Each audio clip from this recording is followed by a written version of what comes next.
Hello and welcome to the Smart Divorce podcast. I am delighted to be joined, as always, by an esteemed panel of guests to talk to you today. Some real experts in the area of mental and emotional health. So I'm going to let them introduce themselves. My name's Tamsin Kane and I am a Chartered Financial Planner and Resolution Accredited Divorce Specialist. And I'm going to hand you first over to Tom to introduce himself. How are you doing, Tom? Very well, thank you. Love to see you again. Thanks for having us. Love to see you. Hi everyone, I'm Tom Nash, otherwise known as Mr. Divorce Coach. I'm an internationally certified coach, neurolinguistic programming, master practitioner, cognitive behaviour, timeline therapy, hypnotherapy as well. I work with men, women and couples to help support them through their emotional journey, their support or separation, as well as their positive mindset and practical situations such as co-parenting, step families, blended families, etc.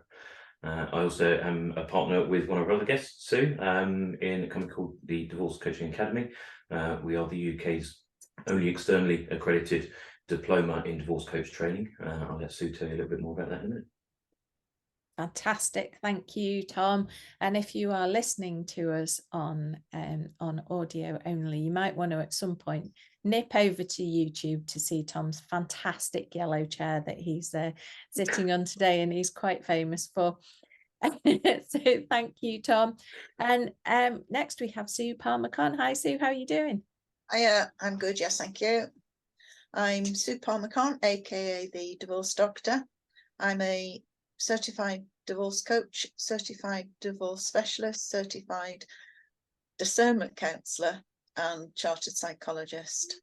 I've been practicing now for about 12 years and I've worked with over 1,000 men, women, couples, children throughout the whole divorce journey. Cracky. That's a heck of a list there, Sue, isn't it? Very good. Very good. My halves.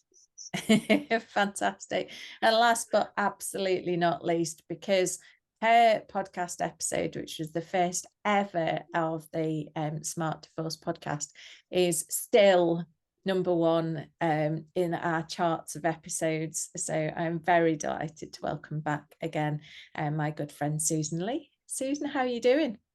I'm great, thank you. I'm a counsellor and a hypnotherapist. I've been practicing now for about 30 years. I know I don't look like I could possibly have been doing that.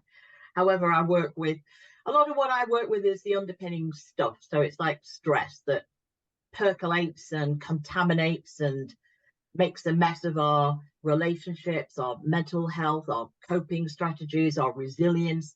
And I work a lot with individuals and or couples and associated parties to help them feel more positive about themselves, to help them.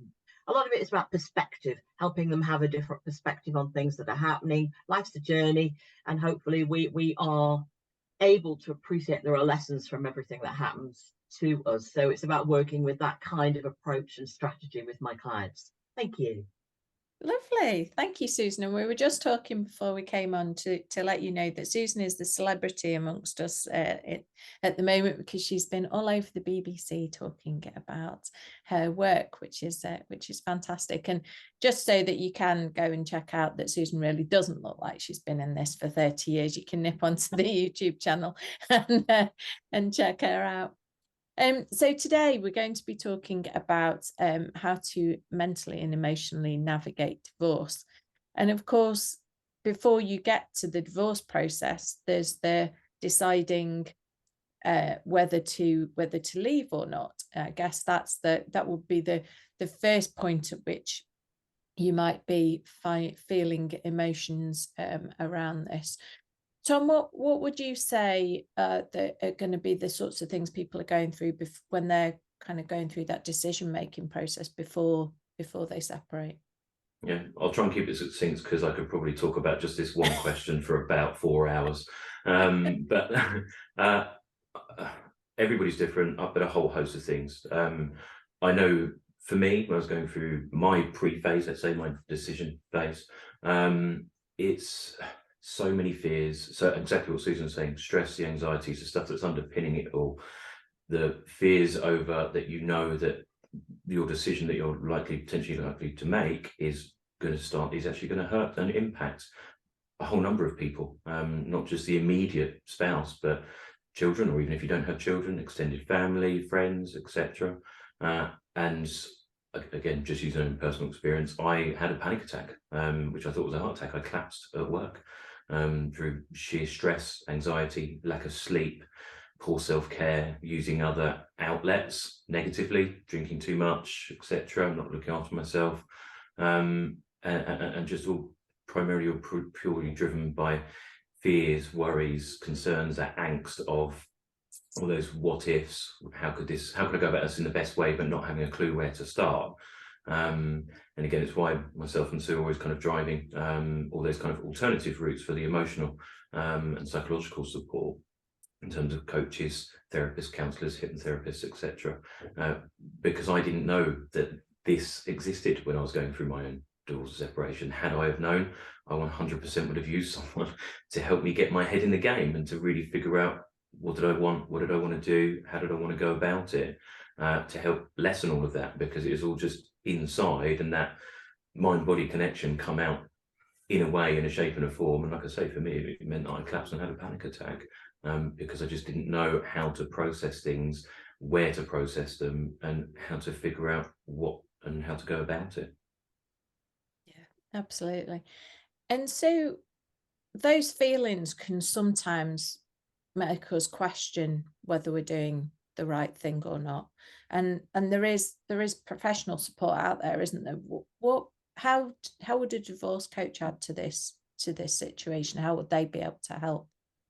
I mean, there's also discernment coaching or counselling, because in every situation there's going to be one partner that's leaning in, still wanting the relationship to survive. The other one's leaning out.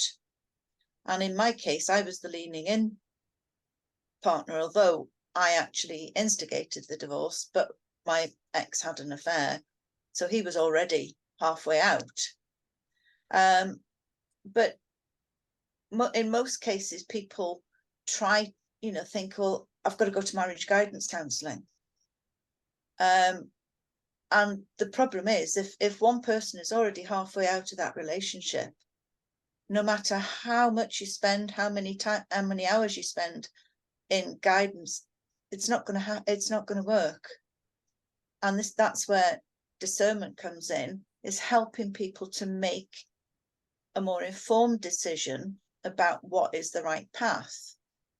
So, they have a short-term engagement with a counsellor or a coach, and they think about what their role, what's the core problem, and what was their role in that problem, and work on a one-to-one and a one-to-couple basis until they're confident and clear that they're making that right decision. Now, a divorce coach would probably come in just with one partner. Probably at this stage wouldn't work with both partners unless they've had some of that discernment training. But working with one partner, it would very much depend on whether it was the leaning in partner who would need a lot of emotional support to cope with the shock, the horror, the feeling of grief, helping them to accept that this is a decision that's probably been made a long time ago by the leaning out partner, and helping them to come to terms with and gain the strength to cope with what's being done to them as it feels at that stage. If it's the leaning out partner, they probably need more support in how to tell their spouse, how to ease the burden on the family, how to salve their conscience if they've had an affair and has provoked the divorce. So there's all sorts of ways that a coach can help, and it very much depends on who comes to see them. Yeah, sure. To add to that, what I also see with a lot of clients is from, let's say, the leaning out partner, is what I refer to as leaver's guilt. That self-resentment, that shame, that feeling that this is the thing that they never, it's where they never wanted to get to, and particularly some of their own formative childhood experiences of their own parents' relationship, divorce, etc., and actually how they modelled that. And it might be a case of actually there's a huge amount of internal negative dialogue with themselves, and they can really hate and resent themselves for getting to this place and being that one that's leading out, when that was the thing that they never wanted to do and where they never wanted to get to. And they really struggle to comprehend and find that identity part of them that has really challenged their own values about themselves. Yeah, sure. Susan, you work with couples as well, don't you, in your line of work? Is your experience similar? Yeah, because I think you often find, usually you find that the two parties are in very different places. And also, as we're talking about the lead up to it, you know, the decomposition of your relationship over a period of time, a lot, why are people staying as they are? You know, there can be all sorts of reasons that bind people to relationships that are unsatisfactory. And I've worked with couples who, you know, for years and years, one person hasn't spoken and the other person has spoken all the time. And so eventually the person who's not speaking, bottling it all up for a long, long time, eventually erupts. And that person is usually the fella in the relationship, but has effectively mentally walked out the door. So all the counselling in the world ain't going to make much difference because they've just completely had it. And so it is about understanding where that erosion has come from, what their responsibility is in allowing that to happen in the first place, because we have to own our not speaking role. You know, we have to own the fact that we've not said a blooming word for the last 10, 15, 20 years. You know, we've given permission for this to carry on. In the wonderful words of Eleanor Roosevelt, we teach people how to treat us. So if we've been doing that for a long time, one, we have to learn to accept our own responsibility, and two, we have to learn how to move forward in a positive way without repeating those patterns. So that's one half of it. And the other half is what the person who has perhaps been overbearing, maybe, you know, how they learn to understand why and where and what that's all about, and where they go from here. And sometimes, occasionally, I've had relationships be retrieved even after all of that situation, where they learn to respect each other, they learn to perhaps find ways to communicate more effectively with more, I'm going to use the word authenticity, even though I hate therapy speak, but you know, I mean, because it's all jargon, isn't it? But at the end of the day, learning to understand each other and work better with each other and be respectful and actually do a little bit of empathy. You know, what is it like for the other person? You know, you can do a little bit of therapy, you know, almost gestalty type of stuff, where you actually say, you know, what's it like for the other person when I behave this way? And so a lot of moving forward and our own journey is often about understanding the dynamics of how we have been interacting with other people, what we've given permission for, and how we move forward with insight and honesty about our own behaviour and our own role in that too. Yeah, it's really interesting that you say that, because you can imagine a situation where you just stop speaking and you stop communicating what's actually going on with you, and the other person feels one way, but actually they're completely misinterpreting the situation. Happens a lot, particularly if there are children or there's a financial burden between them both, or they both think, right, I'll wait till after Christmas, I'll wait till after the kids leave home and go to uni, I'll wait till we pay the mortgage off. There can be all sorts of things that have nothing to do with loving each other, but are just binding, you know, effectively doing a house share for 10, 15 years, where, you know, and they perhaps don't even like the person they're doing the house share with. All they've done for years, they've gotten into the habit of just saying, oh, by the way, can you pick up some milk on the way home? When's the last time you had a conversation? When we're very busy. You know, we try for a Sunday afternoon, but actually the little ones go to football, or we want to go and see grandma, or we've not seen friends for ages. So there can be all sorts of reasons why people don't speak, and that can become a habit. But you lose the joy, and you lose the sharing, and you lose the connection, and you lose the sex, you know, all the things that you know, can be very important, but just effectively over time, stress and all the rest of it. That's why I say I drill down to the stress, because that's often the thing that's underneath all of everything, is that whole element of it.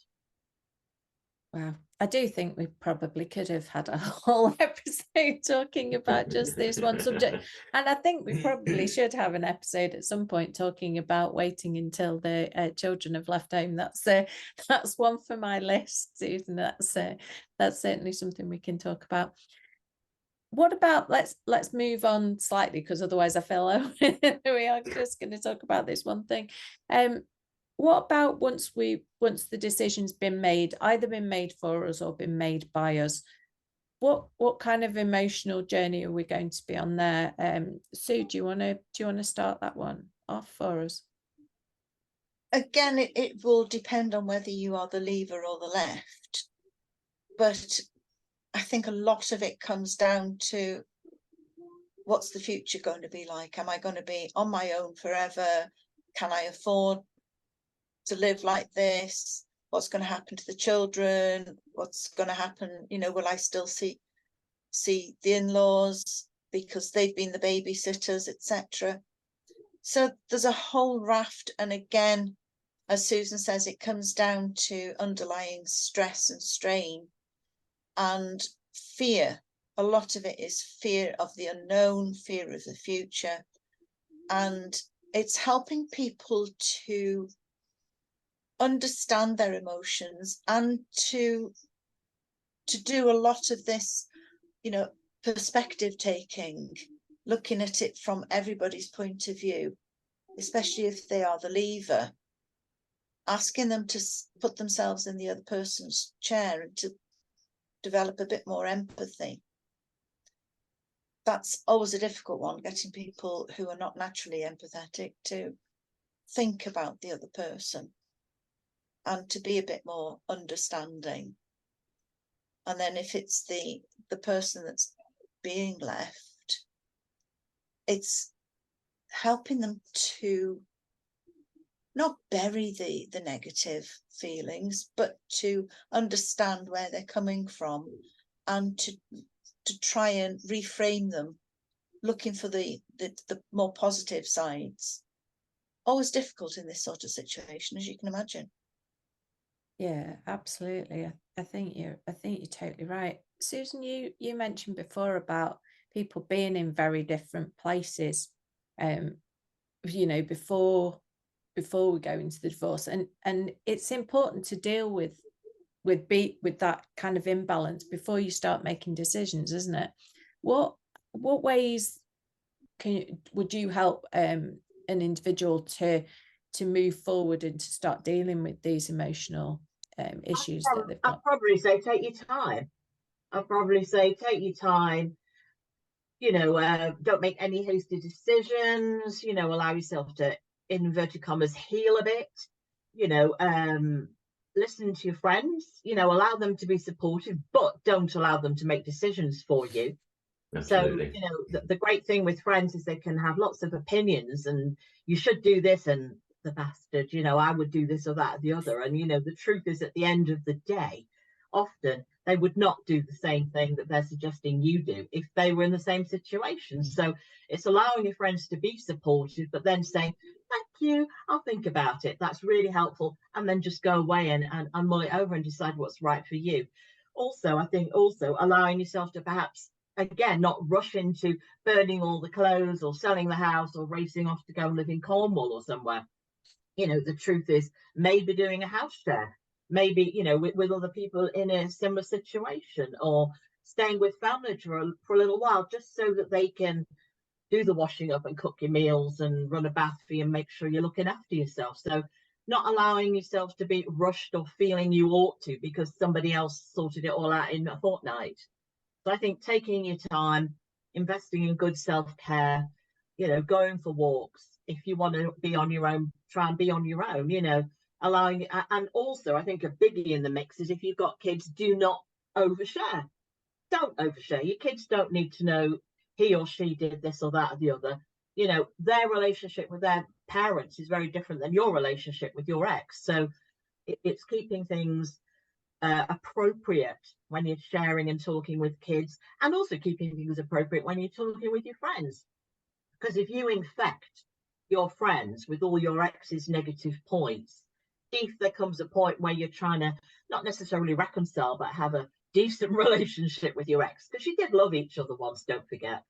You know, if you're trying to reconcile, they're only going to remember all the bad stuff that you decanted in their direction. So I think just, you know, keeping your own counsel to some extent, because you don't want every time, and also you don't want every time you meet your friends for them to say, where are you up to, what's happening, you know, have you heard from? So sometimes having a space where you can go and just have a drink or a coffee, or have a bit of fun, or go to a concert, and not be talking and mulling over all the misery that you're going through at the moment. So, you know, it's pacing yourself, giving yourself some respite, self-care, and also making sure that you're doing things that are fun in the mix, that just remind you that you don't have to make hasty decisions. But actually, like being made redundant, sometimes people will look back on this time and say, it pushed me into doing things I would never have done otherwise. So again, it's looking for the positive.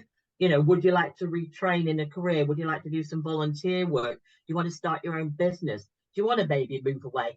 And it is about taking time to use this as a platform for some fantastic opportunities, and eventually know that you look back on this time and say, actually, it was what I needed. It was a good thing it happened because it sorted me out.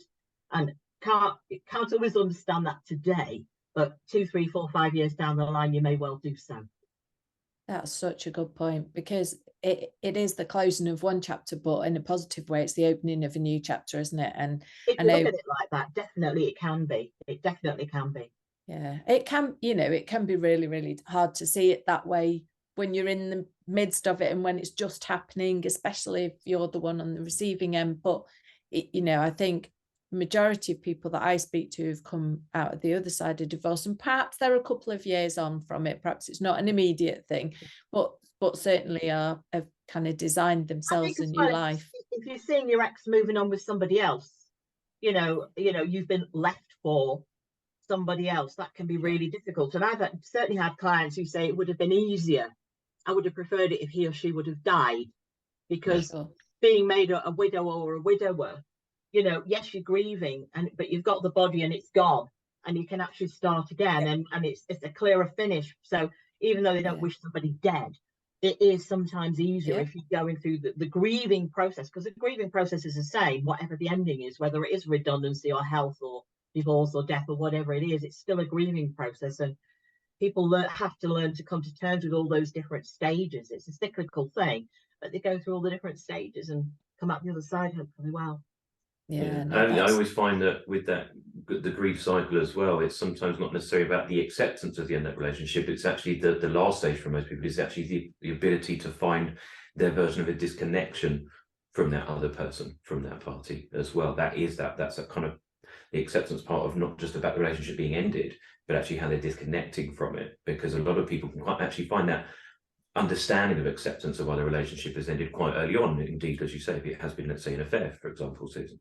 So whilst they don't agree with it, but they can see and understand why, so they can understand that acceptance stage. But it's the emotional side of it. That psychological connection is about the ability to disconnect from that negative impact to them. And it's, Sue and I talk to people about this all the time when we're training divorce coaches.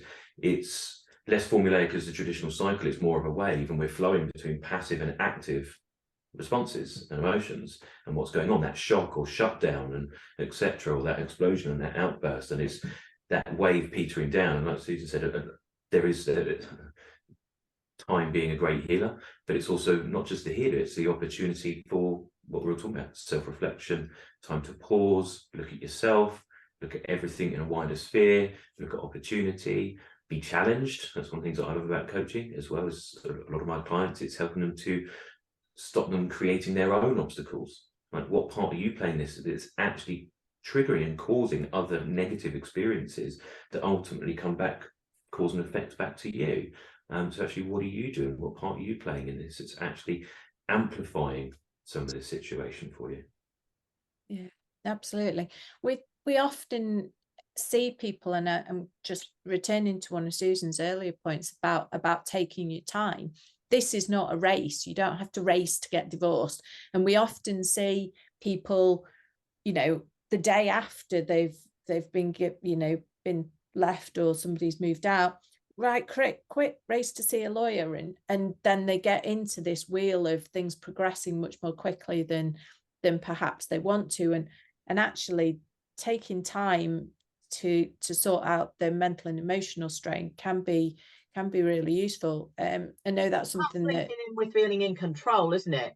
I think sometimes when that's a situation like that happens, people can feel out of control, they can feel desperate, they can feel done to, they can feel victim. And I think sometimes racing to see a solicitor thinks, well, at least I'm doing something, and I'm going to sort this out. So I think sometimes fighting to get control back can mean that we don't necessarily realize that sometimes being in control is sitting and being still. But it can be that, oh, well, I've got to do something, I've got to go and see my financial planner, I've got to go and see my lawyer, I've got to do this and that and the other, because then we are, we're in charge of our own dynamics of what's actually going on, and sometimes that's not the best way forward, as you say. I've witnessed within the last 6 months, particularly on a handful of occasions, but it seems to become a bit more frequent recently. Exactly that, Susan, but with the opportunity and the ability for an instant divorce now by doing it yourself online. I've had a couple of clients that have come to me for a consultation. They're not even working with me yet, and they've said, oh, well, I found out on the Saturday that he or she is leaving for ABC reason, and then on the Monday or even the Sunday night, they're filling out the online form to hit the button on divorce. And they've spoken to a lawyer, an IFA, a coach, a counsellor, anybody. But again, like you say, Susan, it's that instant gratification to get back some control. You've done this, so fine, I'll punch in the buttons and fix it. And actually in those consultations, and then saying to me, I've made an application, but now I'm thinking maybe I shouldn't have. Crikey. I think, going by all means, seeing a lawyer, seeing a financial planner, gathering information is a really valuable thing to do, because it's a huge life-changing decision that you're making when you go through a divorce. So gathering information is vitally important, but working on the emotional side of things is a step that I don't necessarily think people think to talk about and to go to first. And so I know you've been doing a lot of work with Tom on divorce coaching and getting the word out there that, one of the first steps should be to go and see someone for emotional support, whether it's a therapist or whether it's a divorce coach or whether it's a counsellor.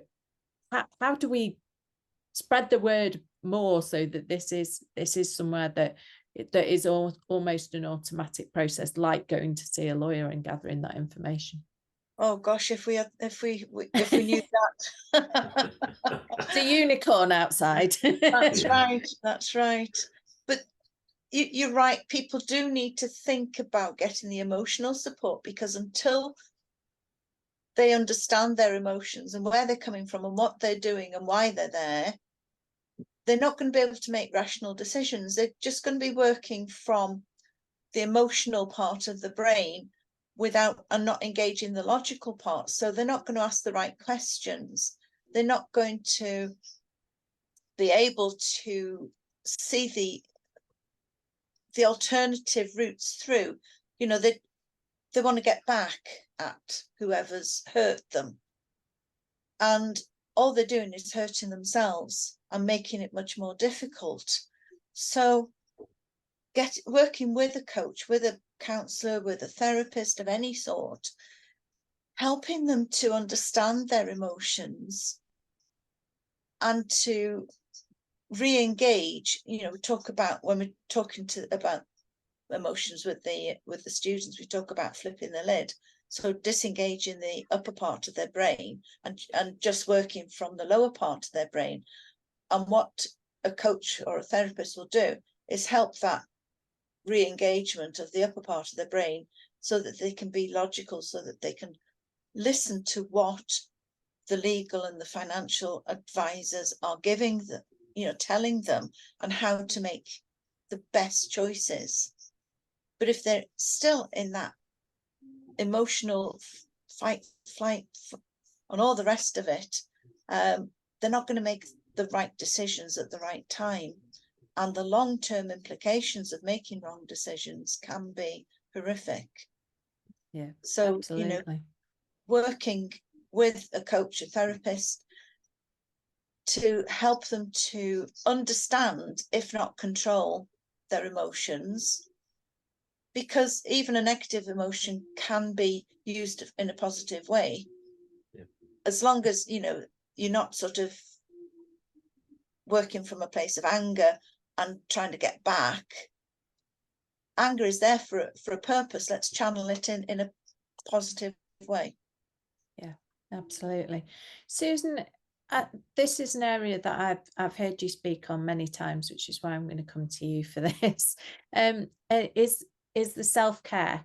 You know, we've talked a lot about the professionals that our listeners can go and see to help them, but there will be people listening who unfortunately are not in a position where they can manage to go and see a therapist or a divorce coach or whatever else.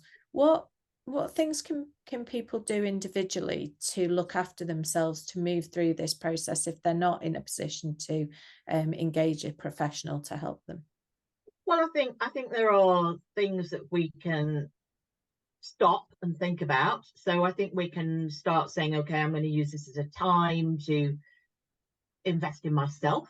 So number one might be starting thinking about your sleep routine, getting yourself a healthy, regular sleep routine, paying a bit of focus to your nutrition, so, and what you're drinking. So hang on a minute, am I eating loads of ready meals? Am I drinking too much booze? Am I having junk food just because it's a quick gratification reward thing? So saying, right, okay, the best revenge is to start looking as the best version of yourself.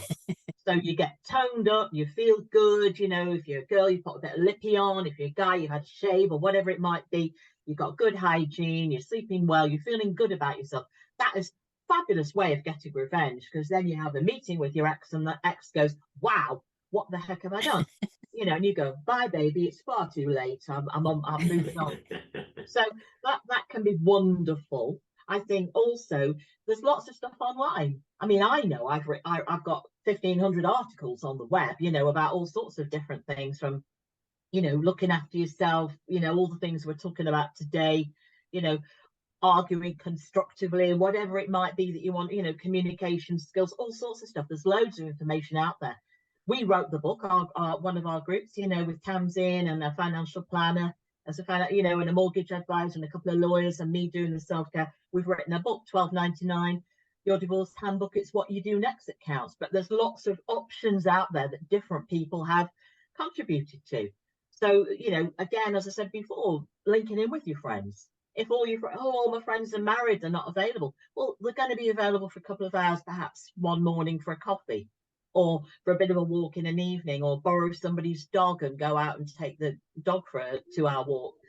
There are ways of finding new outlets, volunteering, doing things like this where you're doing something useful, you're helping others, whether it's animals or people or at a theatre group or whatever it might be.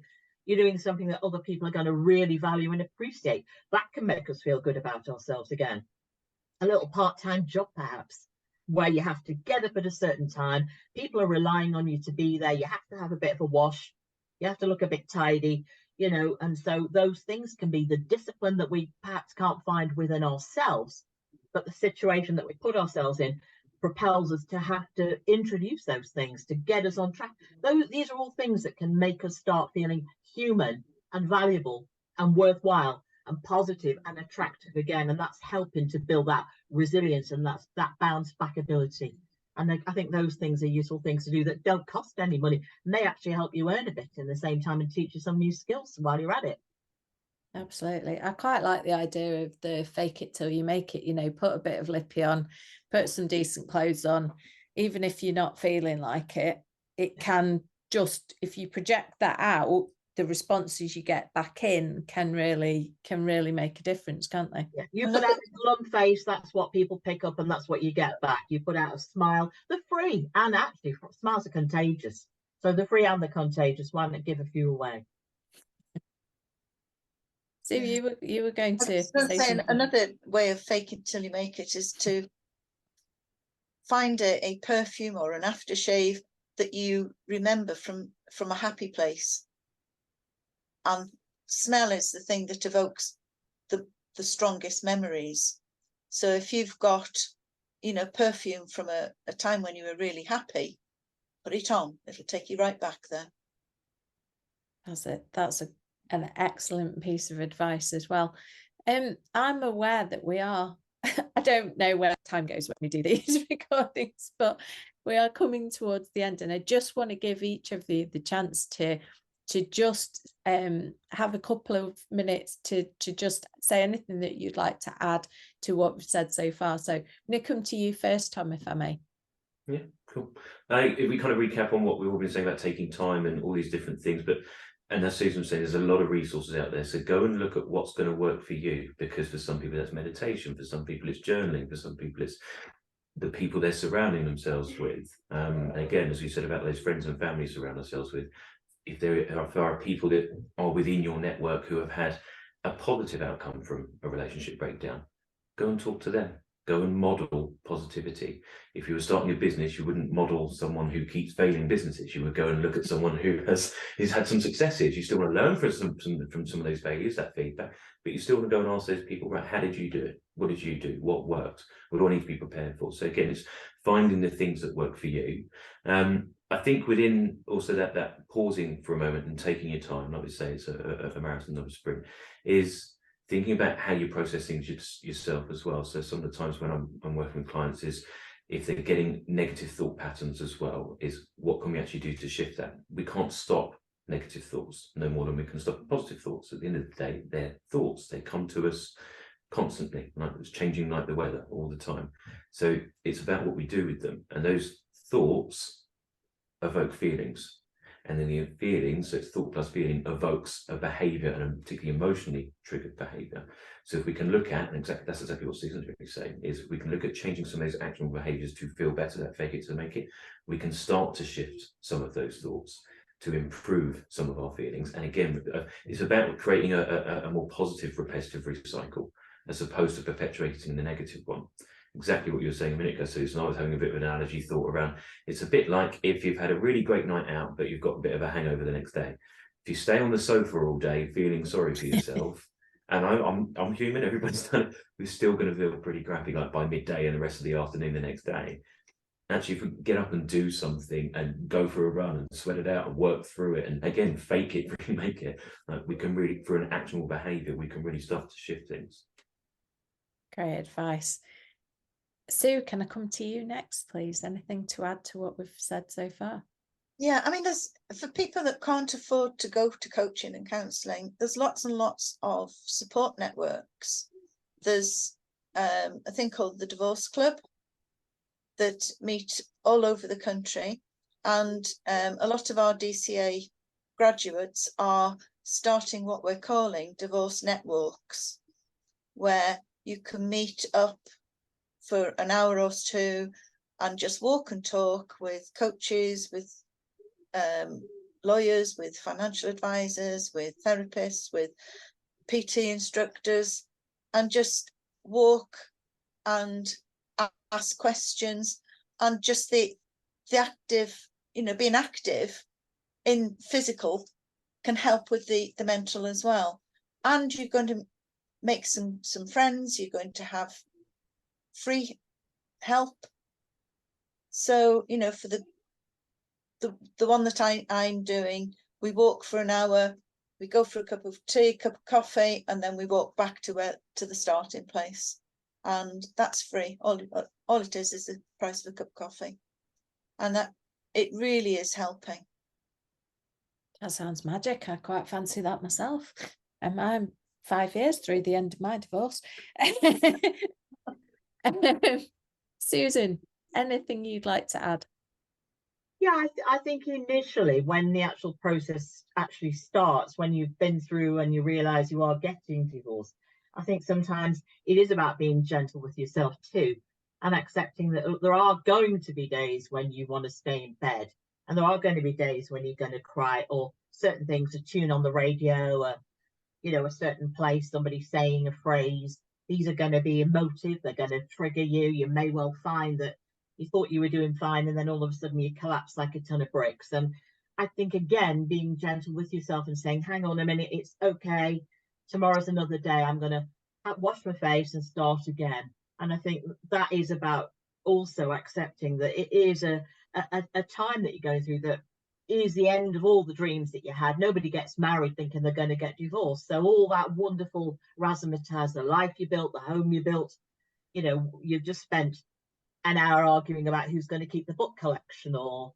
what you're going to do about your old, you know, old photo album from way back in the day or something, you know, and so all those things that you perhaps don't really care about, but you're fighting for now. It is about getting that perspective and saying, okay, things that suddenly get invested with an awful lot of importance, relax, just let it go. You know, I remember when actually I'm a widow, my husband died, and I remember his kids raided my house and took a load of stuff out of my house, and it looked like people had been in, and you know, my neighbours thought I was moving out. And one of my friends said to me, it was fabulous, she said to me, Susan, at least it stopped you needing to get a skip. Not that I've got a skip, you know, to throw all these things in, but it just put it into perspective. And sometimes, you know, remembering, I don't often share personal, excuse me, but you know, sometimes remembering that these are only things. And if you're arguing over, I don't know, a set of books or golf clubs or whatever it might be, or some pictures on the walls, forget it. It doesn't matter. Let these things go, start afresh, because again, it's an opportunity to buy new eventually, or to replace things with something different, or to not bother at all. And so it is about being gentle and taking time and accepting the ups and the downs and moving forward as a consequence from that.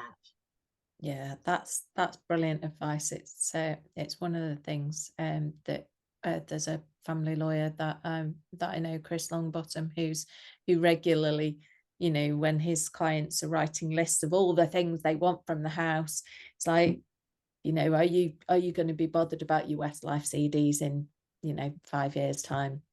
Probably not, kind of, as you say, just let it go. Fantastic conversation, brilliant advice from all three of you, as I knew it would be. Thank you so very much for joining me.